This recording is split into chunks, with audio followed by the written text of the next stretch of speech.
कि जानबूझ के सामान पूरा के पूरा स्ट्रीट पे छोड़ के गई ताकि हम लोग ये सोचे कि लड़की हो ना हो कहीं पे गिरी है, वो कहीं पे भागी नहीं है। अगर भागती तो पूरा सामान लेके जाए। उसके बाद में ये A2 B3 कोच में ये थी, मगर ये A2 कोच से अलग से बाहर निकली इटारसी में। तो आउटर एरिया में इसने जो है वो लड़की को उतारा और वहां से उसको लेके चला गया और बाहर जो है वो सारांश वेट कर रहा था। काठमांडू चली गई लड़की, काठमांडू चली गई, लड़का जो है वो वापस आ गया। और लड़के ने ये भी किया कि जो इसका मोबाइल था उसको जब मेन टाइम था उस टाइम पे उसने एरोप्लेन मोड पे करके पूरा के पूरा बंद कर लिया। यह खबर हर माता पिता के लिए, उन्हें अपने बच्चों को अपने पास थोड़ी देर बैठाना चाहिए, उनसे बातचीत करना चाहिए, उन्हें जीवन जीने के तरीकों के बारे में समझाना चाहिए। पढ़ाई में होशियार आपके बच्चे जिन्हें आप पर गर्व होता है, आप उन्हें पढ़ाई लिखाई के लिए बाहर भी भेज देते हैं, लेकिन वह बाहर रहकर कर क्या रहे हैं। जब आप अर्चना की पूरी कहानी सुनेंगे तो आपका सर चकरा जाएगा, आपका सर घूमने लगेगा। मजेदार बात तो यह है कि इस केस के अंदर कोई केस बन ही नहीं रहा है। केस फाइल करने से पहले पुलिस भी सोच रही है कि आखिरकार करे क्या। कानूनी जानकारों से बातचीत की जा रही है कि केस फाइल होगा या फिर नहीं होगा। जज की तैयारी करने वाली अर्चना के फिल्मी कहानी ने हर किसी को चौंका दिया है, पुलिस का दिमाग भी हिलाकर रख दिया है। अब आप भी सोचेंगे कि आखिरकार उसने ऐसा क्यों किया, उसे जरूरत क्या थी। सोनम केस में जिस तरह के से सोनम कोई और रास्ता अपना सकती थी, राजा आज जिंदा भी होता, लेकिन सोनम ने गलत रास्ता चुन लिया। उसी तरह कटनी की अर्चना ने भी यहां पर पुलिस को खूब चकाया और यहां पर परेशान कर दिया। बाकी ऐसा कुछ था ही नहीं, उसे इसकी जरूरत ही नहीं थी कि उसे इतना कुछ करना पड़े, लेकिन उसने इतना कुछ कर दिया कि हर कोई हैरान है। इंदौर के हॉस्टल से रक्षाबंधन मनाने के लिए कटनी जा रही अर्चना यहां पर लापता हो गई और उसके बाद 12 दिन बाद जब वह नेपाल बॉर्डर से मिली तो यहां पर जब उससे पूछताछ की गई, उससे कहा गया कि आप बताइए कि आप कहां थी, और इस कहानी के बारे में जब पूछा गया तो पुलिस भी हैरान रह गई। अर्चना ने जो कहानी बयां करी वह किसी के गले भी नहीं उतर रही कि महज शादी के दबाव के चलते उसने यह सब कुछ कदम उठा लिया। एक फिल्मी कहानी। 12 दिन बाद जब गायब अर्चना पुलिस के हाथ मंगलवार को लगी, नेपाल बॉर्डर तक वह पहुंच चुकी थी। वहां से उसे हिरासत में लिया गया और उसके बाद में उसे भोपाल लाया गया और उससे पूछताछ की गई। जीआरपी पुलिस उससे पूछताछ कर रही थी तो अर्चना ने पूरी की पूरी कहानी बयान कर दी, जिसे सुनकर पुलिस अब माथा पकड़ रही है। अर्चना तिवारी ने बताया कि वह घर वालों के द्वारा जो लगातार शादी का दबाव बनाया जा रहा था उसके चलते परेशान हो गई थी। अर्चना तिवारी के अनुसार उसने अपने दोस्त सारांश के साथ में मिलकर अपने गायब होने की पूरी प्लानिंग को तैयार करा। पूरा मामला मिसिंग पर्सन का बनकर पुलिस इसे खत्म भी कर दी, क्योंकि जीआरपी पुलिस इस तरह की मिसिंग केस में थोड़ा काम कम करती है। इसलिए उसने अपने दोस्त सारांश के साथ में मिलकर और उसका एक साथी था तेजेंद्र, दोनों के साथ में मिलकर करीब 20 दिन के अंदर यह प्लानिंग तैयार करी। हालांकि पुलिस किसी भी कानूनी कार्रवाई तक अभी नहीं पहुंच पाई है। सभी लोग गिरफ्तार में, पुलिस की जद में भी हैं, पुलिस से लगातार उनसे पूछताछ भी कर रही है, पुलिस हिरासत में, लेकिन पुलिस अब आपराधिक मामला इसे मान ही नहीं रही है। हालांकि इस मामले में विधिक राय लगातार भी ली जा रही है। जीआरपी एसपी राहुल सिंह लोढ़ा इस मामले में आज सामने आए, इस मामले का खुलासा किया। कटनी की रहने वाली अर्चना तिवारी के बारे में उन्होंने बताया कि वह इंदौर में लेकर वकालत और सिविल जज की तैयारी दोनों साथ में कर रही थी। घर वालों के द्वारा लगातार शादी का दबाव बनाया जा रहा था। घर वाले अर्चना के सामने यहां पर 4 से 5 शादी के प्रस्ताव रख चुके थे, लेकिन उसने शादी को लिए मना कर दिया कि मुझे शादी नहीं कर रही है। इसको लेकर उसने कहा कि मैं सिविल जज की तैयारी कर रही हूं और मैं जब तक मुझे अच्छा मुकाम नहीं मिल जाता मैं शादी नहीं करूंगी। रक्षाबंधन पर घर जाने से पहले वह घर वालों ने उसे एक पटवारी से शादी के संबंध में बताया भी था। कहा था कि एक पटवारी है, उससे आप शादी कर लीजिए। फोन पर इसको लेकर खूब झगड़ा भी हुआ। लगातार शादी का दबाव अर्चना पर बन रहा था, जिससे वह परेशान हो चुकी थी। लड़की ने अपने दोस्त सारांश के साथ में मिलकर यहां पर खुद के प्लानिंग गायब होने की एक कहानी रची और सोचा कि नया जीवन शुरू कर लेंगे। इसके चलते उसने यहाँ पर एक पूरा के पूरा, क्योंकि वह जज थी और वकालत की तैयारी भी खुद कर रही थी तो उसे सब कुछ पता था। इसके लिए उसने एक पूरी की पूरी प्लानिंग रची और कहीं पर भी सीसीटीवी कैमरे में कैद नहीं हुई। एक मिसिंग अर्चना तिवारी बनकर वह रहना चाहती थी। कहीं पर भी कैद नहीं हुई। सामान भी उसने अपना ट्रेन में छोड़ दिया था ताकि किसी को लगे कि वह कूद गई है या फिर गिर गई कहीं हादसे में ट्रेन में, और जो आसपास का जो घाट एरिया या जो अन्य जो टर्मिनल वगैरह आते हैं वहाँ पर उसकी जो खोजबीन हो, और उसको लेकर वहाँ पर उसने अपने कुछ कपड़े वगैरह भी गिरा दिए थे। इटारसी का रहने वाला तेजिंदर इसके लिए मतलब उसके साथ में था। इन सब लोगों ने इसको लेकर मिलकर तैयारी करी। नर्मदा एक्सप्रेस यहाँ पर इटारसी स्टेशन जैसे ही पहुँचती है तो अर्चना अपना पूरा सामान वहीं पर छोड़ देती है और वहाँ पर उतर जाती है, क्योंकि यहाँ पर सीसीटीवी कैमरे कम थे। स्टेशन से उतरने से पहले अर्चना ने ट्रेन में ही कपड़े यहाँ पर बदल लिए थे। अर्चना के लिए कपड़े उसके दोस्त सारांश ने 3 जोड़ी नए जो कपड़े थे वह दोस्त उसका तेजिंदर जो था वही लेकर आया था। पुलिस ने यहाँ पे बताया कि तेजिंदर भी उसी ट्रेन में उसके साथ में ही सफर कर रहा था।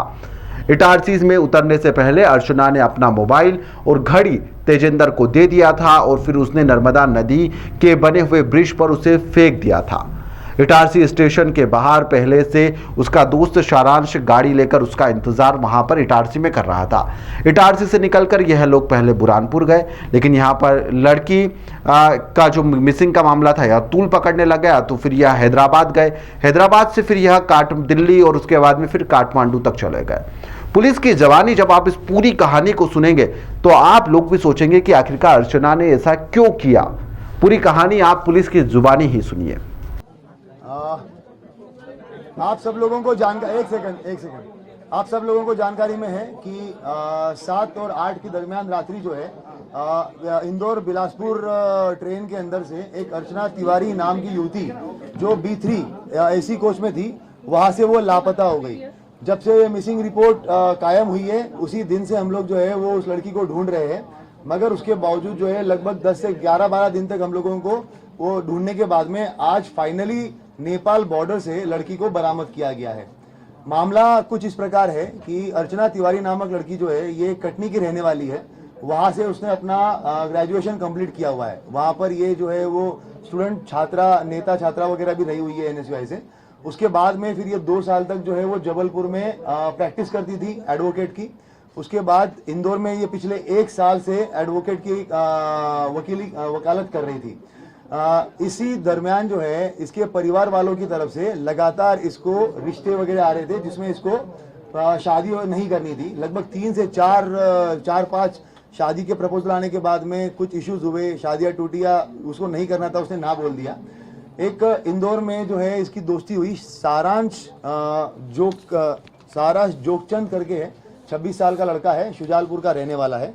ये 1 जनवरी के आसपास में मतलब 1 जनवरी 2025 के आसपास में उसकी जो है वो उसके साथ में मित्रता हुई है। और ट्रेन में ही इसी सेम ट्रेन में जो है ये उस दिन जा रहे थे और आमने सामने जो है इनका रिजर्वेशन था, तो आमने सामने बैठे हुए थे। ये वकील थी, किसी चीज़ के बारे में बात कर रही थी। सारांश का भी कुछ जो है वो इश्यू चल रहा था घर पे, तो उस तरीके से उसने उससे बात करना शुरू किया। उसके बाद में बातें जो है वो और भी जो इसके लीगल इश्यूज थे, इसने अपना ड्रोन कंपनी का एक कुछ प्राइवेट लिमिटेड कंपनी बनाने के लिए ये प्रयास कर रहा था इंदौर में, तो उसके लीगल डॉक्यूमेंट को लेकर आपस में बातचीत होना शुरू हो गई और उसके बाद में फिर इनकी लगातार बातें शुरू हो गई। जब ये घटना दिनांक जो 7 तारीख है उसके पहले इसके माता पिता ने और इसके बड़े ताऊ ने जो है वो एक तहसीलदार पटवारी के साथ में इसका रिश्ता फिक्स कर लिया था। उस टाइम पे परिवार के साथ में इसकी लंबी कहासुनी हुई है। उन्होंने कहा कि अब तुम अपनी पढ़ाई वढ़ाई सब छोड़ दो और तत्काल वापस आ जाओ, तुम शादी करके जो है वो तुम्हें जाना ही है।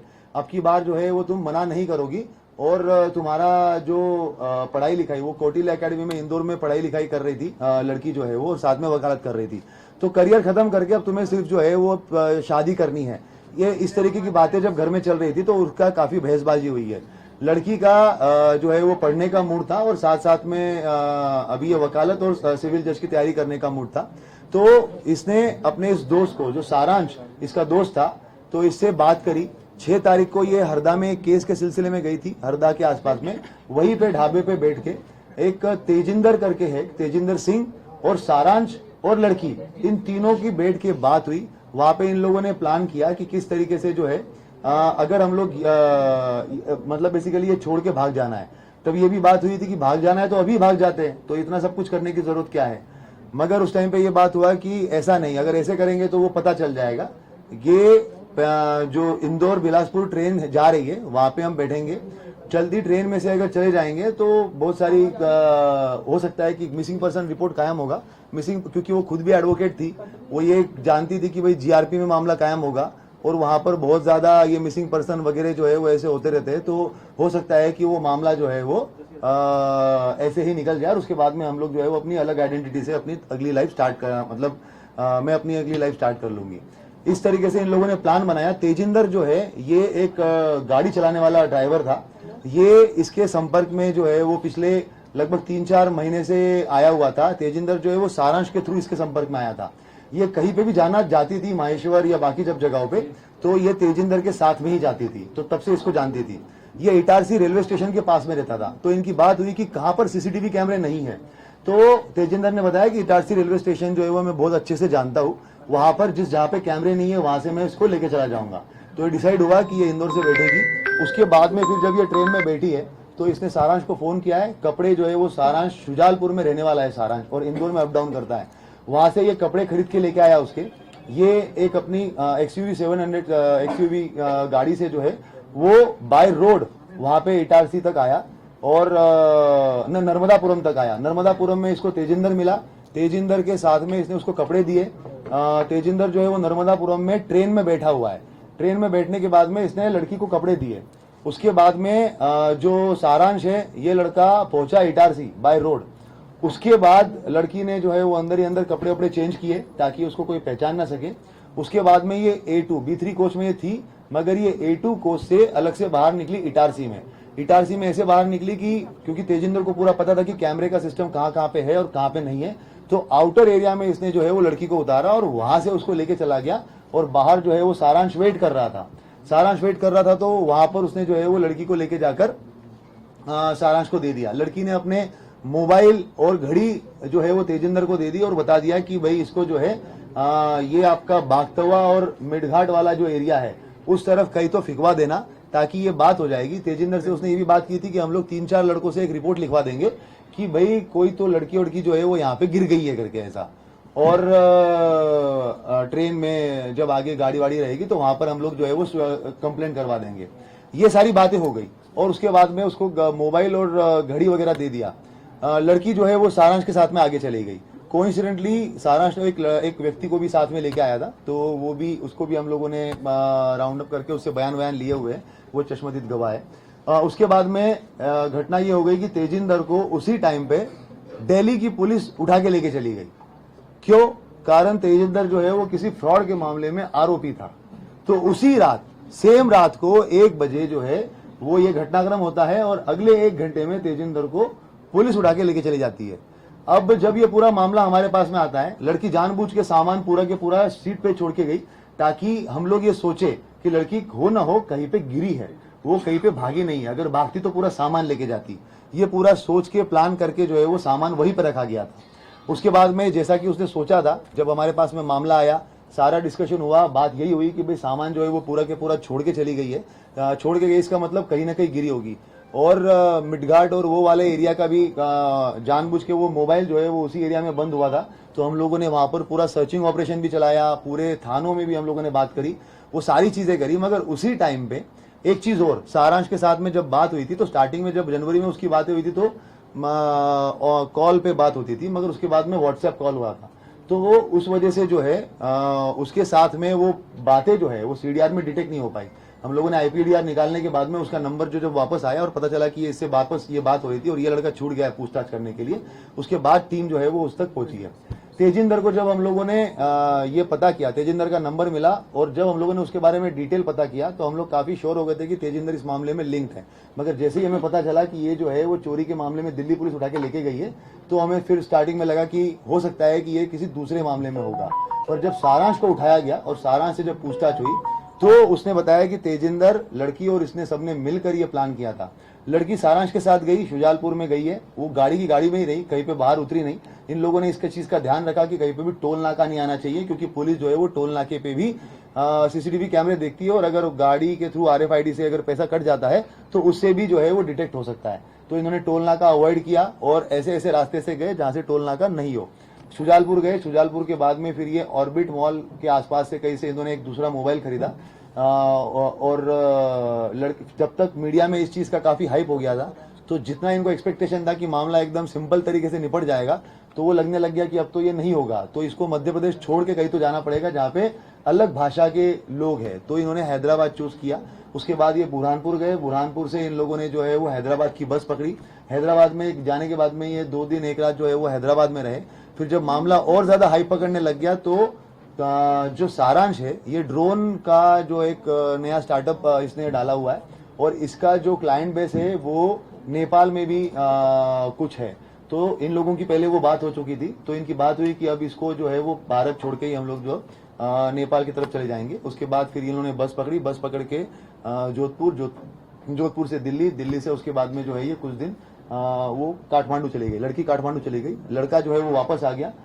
और लड़के ने ये भी किया कि जो इसका मोबाइल था उसको जब मेन टाइम था उस टाइम पे उसने एरोप्लेन मोड पे करके पूरा के पूरा बंद कर लिया। बाकी टाइम में मोबाइल जो है वो अपना वहीं पे रखकर और दूसरी सिम इशू करवा के पिता के नाम पे उस मोबाइल को उसने पूरा टाइम चलाया, क्योंकि जब सारांश का नाम अगर आए तो मोबाइल जो है वो इंदौर में ही दिखे और उसके ऊपर कोई शक ना जाए। और पिता की अलग से, क्योंकि नई सिम थी, वो तो कुछ कहीं पे कुछ कनेक्शन था ही नहीं उस चीज का, तो वो सिम जो है वो उसने अपनी अलग से इस्तेमाल करी। काठमांडू छोड़ के ये वापस आ गया। उसके बाद में 3-4 दिन तक रहा, जब पुलिस ने इसको राउंड अप किया हम लोगों ने सारांश को, और उसके बाद में जब चीजें निकल के आई तो उसके थ्रू नया नंबर जो था उसका, उससे बात कर और उसको वहां से बॉर्डर तक बुलवाया गया, और बॉर्डर पे लाखीमपुर खीरी पुलिस की मदद से हम लोगों ने जो है वो लड़की को बरामद किया। बरामद करके जो है वहां से दिल्ली, और दिल्ली से अभी सुबह सुबह फ्लाइट से यहाँ पे लेके आए हैं। अगर कोई अलग और कुछ सवाल पूछना चाहता है तो आरक्षक की क्या भूमिका रही है? एक एक करके पूछते हैं। हाँ, आप